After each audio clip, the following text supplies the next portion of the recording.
तीन बहनों की लालची भाभी। करिश्मा, रेशमा और मनीषा तीन बहनें हैं। उनका एक भाई भी है, मयंक।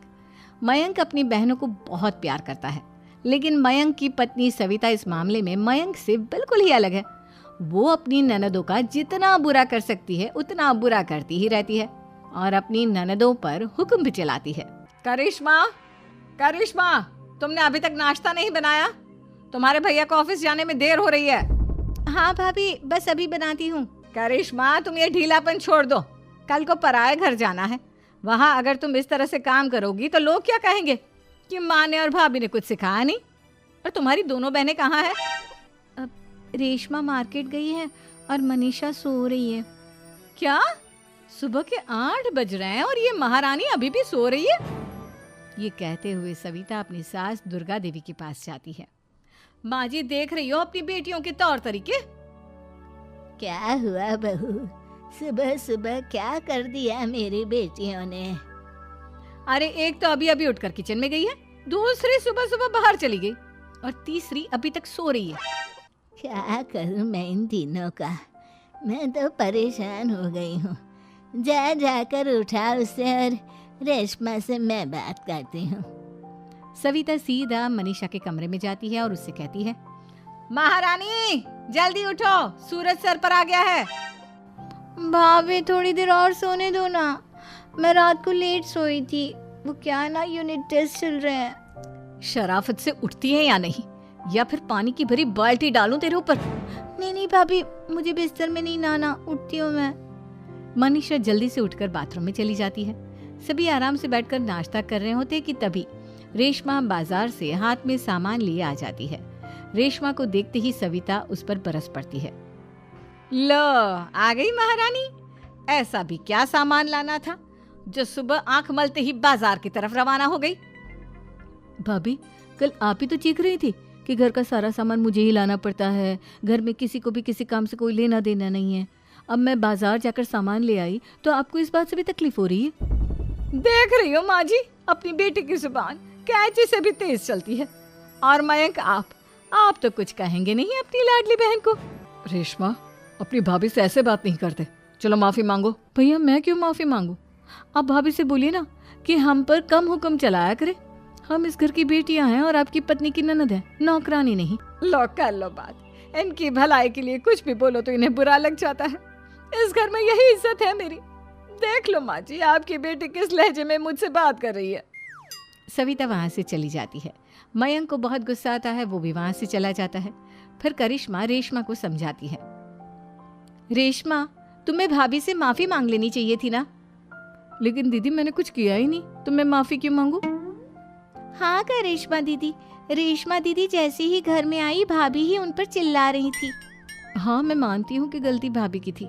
मैं तो इसलिए बोल रही हूँ कि भाभी ने माँ को तो पूरी तरह अपने वश में कर लिया है। वो हमारी बात सुनती ही नहीं। मयंक भैया हमारे लिए हमेशा खड़े रहते हैं, इसलिए उनकी बात का मान तो तुम्हें रखना चाहिए था ना। कोई फायदा नहीं दीदी, कुछ दिनों की बात और है, भाभी उन्हें भी हमारे खिलाफ भड़का देंगी। फिर वो भी माँ की तरह हमारी किसी बात का विश्वास नहीं करेंगे। इसी तरह सविता अपनी तीनों ननदों को किसी न किसी बात पर परेशान करती रहती थी। एक दिन मयंक अपनी तीनों बहनों के लिए गिफ्ट लाया। करिश्मा, ये तुम्हारे लिए हार का सेट। रेशमा, तुम्हारे लिए सुंदर सी ड्रेस। और मनीषा, तुम्हें किताबें पसंद है ना, तुम्हारे लिए किताबें लाया हूँ। थैंक यू भैया। थैंक यू भैया। थैंक यू भैया। करिश्मा, तुम्हारा नेकलेस कितना सुंदर है। ये भैया कहाँ से ले आए होंगे? मैंने भैया को 3 दिन पहले फोन पर ये डिजाइन दिखाया था और आज भैया ये ले आए। सविता तो अपनी ननदों के गिफ्ट्स देखकर जल गई और करिश्मा का नेकलेस तो उसे भी बहुत पसंद आया था। अपनी बहनों के लिए कितना अच्छा नेकलेस लेकर आए हैं, मुझे कभी कोई गिफ्ट नहीं दिया। मैं आज ही ये हार चुरा लूंगी। रात में सविता करिश्मा का हार चुरा लेती है और इसी तरह उसे अपनी ननदों की जो भी चीज़ अच्छी लगती वो उसे मांगती नहीं, बल्कि रात के अंधेरे में चुरा लेती। इसी तरह दिन बीतते गए और सविता ने मयंक के दिल में भी उसकी बहनों के लिए नफरत पैदा कर दी। एक दिन मयंक ने करिश्मा और रेशमा के लिए रिश्ता देखा और ये बात उसने घर में सबको बताई। माँ, करिश्मा और रेशमा के लिए बहुत अच्छा रिश्ता आया है। वो लोग कल इन्हें देखने आ रहे हैं। आप और सविता मिलकर सारी तैयारी कर लेना। ये सुनकर करिश्मा और रेशमा खुश हो जाती हैं, लेकिन सविता सोचती है, अगर इन दोनों बहनों की शादी हो गई तो घर और बाहर का काम कौन करेगा? मनीषा तो एक नंबर की कामचोर है, उससे तो किसी बात की उम्मीद लगाना ही बेकार है। मुझे इस शादी को रोकना होगा। अगले दिन सभी लड़के वालों के स्वागत की तैयारी करने में लगे होते हैं। तभी मयंक अपनी बहनों से आकर कहता है, तैयार हो गई तुम दोनों? देखो दोनों लड़के बहुत अच्छे हैं, मैं कोई कसर नहीं छोड़ना चाहता, इसलिए तुम उनके सामने अच्छे से बिहेव करना और अपनी भाभी से लड़ने मत लग जाना। करिश्मा, तुम वो नेकलेस पहन लो ना जो मैं तुम्हारे लिए लाया था। भैया मैं बहुत देर से वो नेकलेस ढूंढ रही हूँ, लेकिन मुझे मिल ही नहीं रहा। क्या तुमने नेकलेस खो दिया? तुम्हें पता भी है वो कितना महंगा था? तुम कोई काम ढंग से नहीं कर सकती। मयंक गुस्से में वहां से चला जाता है।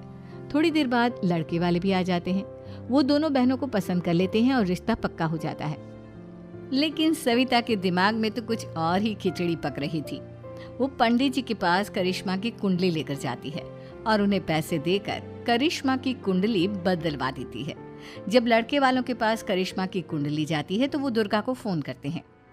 बहन जी, हमने करिश्मा की कुंडली अपने पंडित जी को दिखाई थी। आपकी बेटी की कुंडली नहीं बल्कि दोषों का पिटारा है। देखिए, मैं और मेरे पति इन सब बातों में बहुत विश्वास करते हैं, इसलिए हम आपकी बेटी से अपने बेटे की शादी नहीं करा सकते। इस तरह करिश्मा का रिश्ता टूट जाता है और सभी घर वालों को बहुत दुख होता है। अब कविता सोचती है, चलो करिश्मा का तो रिश्ता टूट गया, अब रेशमा का भी रिश्ता तोड़ना है। क्या करूं?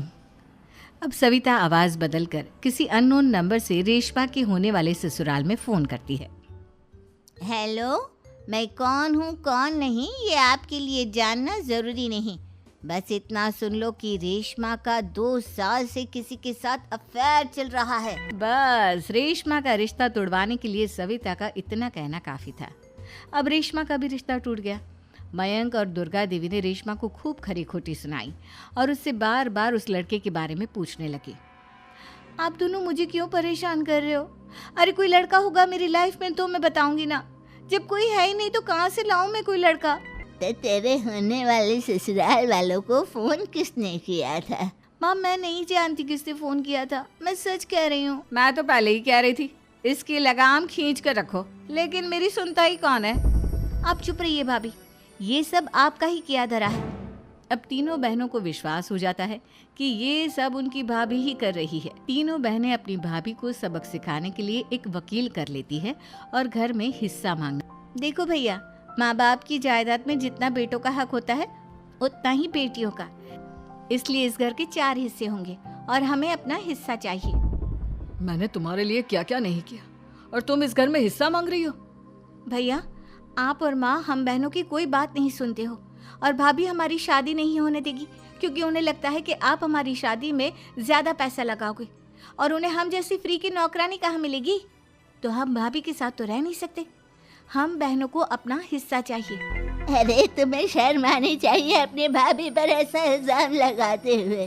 वो तुम्हारे बारे में कितना सोचती है। हाँ माँ, भाभी हमारे बारे में बहुत सोचती है, दिन रात बस यही सोचती रहती है कि किस तरह से अपनी तीनों ननदों को परेशान करूं और कभी मुझे पढ़ने भी नहीं देती। दोनों बहनों का रिश्ता भी तो इन्होंने ही तोड़वाया है और रात में हमारे कमरे में आकर हमारी चीजें भी चुराती हैं। इसी तरह सविता की तीनों ननदें अपनी बात पर अड़ी रही। अब कोर्ट में तारीख भी शुरू हो गई।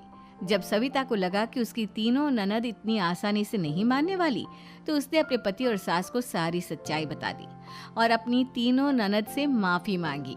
मयंक और दुर्गा को भी अपनी गलती का एहसास हो गया। अब सविता खुद करिश्मा और रेशमा के लिए अच्छा रिश्ता ढूंढती है और उनकी शादी करवाती है।